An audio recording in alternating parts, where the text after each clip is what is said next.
Friends, तो आज के वीडियो में जानेंगे थ्री फेज केबल के बारे में। तो आपने देखा होगा थ्री फेज केबल में हमने 3 कोर यूज़ किया होगा, 3.5 कोर और 4 कोर केबल यूज़ किया होगा।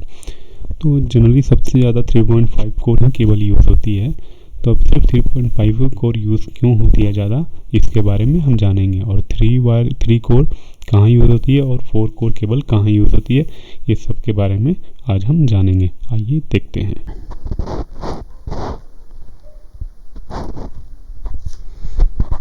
हेलो फ्रेंड, तो आज के वीडियो में हम देखेंगे 3 फेज केबल में जो हमें 3.5 कोर और 4 कोर केबल की ज़रूरत क्यों पड़ती है। आपने देखा होगा बहुत सारे सब स्टेशन पे और जहाँ भी इलेक्ट्रिकल कनेक्शन थोड़ा लार्ज साइज के लिए होगा तो वहाँ पर इस टाइप के केबल आपने ज़रूर देखा होगा। तो आज हम जानेंगे कि इतनी सारी कोर का यूज़ करने के पीछे रीज़न क्या है।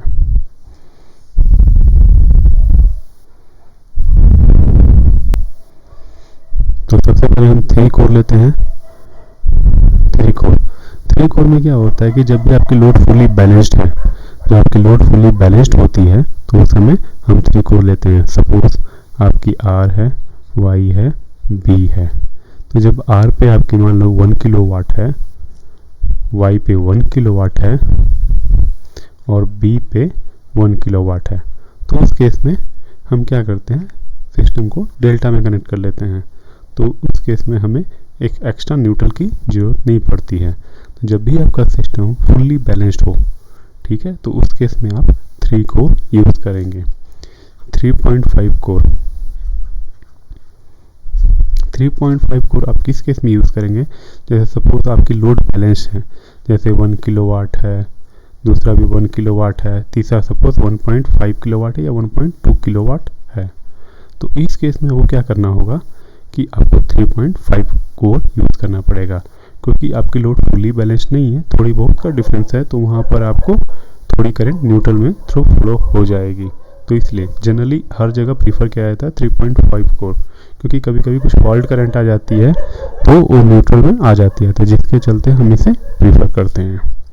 तो आपको जब भी देखने को मिलेगा सब स्टेशन या बहुत सारे इलेक्ट्रिकल कनेक्शन है, तो वहाँ पर आपको ये 3.5 कोर मिलेगा। 4 कोर केबल 4 कोर केबल आपकी कहाँ यूज़ होती है, जैसे मान लीजिए कि मेरा लोड अनबैलेंस्ड है, जैसे इस पर 1 किलोवाट है, दूसरे पे 2 किलोवाट है, तीसरे पे 3 किलोवाट है। जब मेरा फुल्ली मतलब अनबैलेंस सिस्टम है तो उस केस में हमें क्या करेंगे, 4 को यूज़ करते हैं। और वहाँ पर जैसे आपके पास पीसी है, पीसी आप यूज़ कर रहे हो, ट्रांसफार्मर यूज़ हो रहा है, इलेक्ट्रॉनिक ब्लास्ट यूज़ हो रहा है,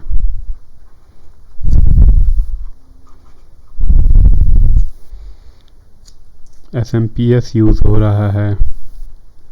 तो ये जब आप इस टाइप के जब आप लोड यूज़ कर रहे हो तो मैं आपको सजेस्ट करूँगा कि आप 4 कोर केबल यूज़ करें। ठीक है, तो आई होप कि आपको समझ में आ गया होगा 3.5 और 4 कोर के डिफरेंस। जनरली 3.5 कोर ही प्रीफर किया जाता है और ये सजेस्टेड भी है, क्योंकि आपको लोड को बैलेंस रखेंगे तो सारे फेज इक्वली लोडेड रहेंगे। अगर आप मतलब इक्वली लोडेड नहीं रखेंगे तो उसमें केस में क्या होगा कि जो ट्रांसफार्मर में जो कभी कभी प्रॉब्लम आ सकती है, आपका एक फेज का फ्यूज़ कभी कभी बर्न हो सकता है। जैसे ट्रांसफार्मर में 3 फ्यूज आएंगे RYB के, तो अगर आपने एक आपके पास RYB है, तो अगर आपने क्या किया, R को फुली लोडेड कर दिया, Y कम लोडेड है, B कम लोडेड है, तो उस केस में क्या होगा कि R का फ्यूज़ बर्न हो सकता है, आई होप कि आपको केबल सिलेक्शन ये समझ में आ गया होगा कि कैसे हम 3.5 और 4 कोर का सेलेक्ट कर रहे हैं। तो आई होप कि आपको कोई प्रॉब्लम नहीं होगी। Thanks for watching.